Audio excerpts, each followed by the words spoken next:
approaches structures south of Route 73 between Excello and the Great Miami River. This includes properties along Oxford Street.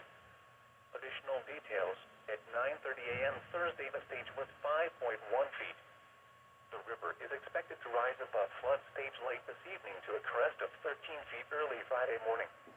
It will then fall below flood stage early Saturday morning. Flood stage is 12 feet.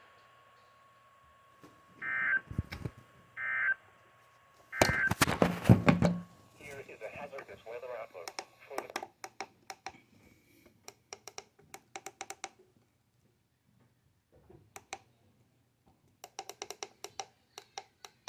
Now it's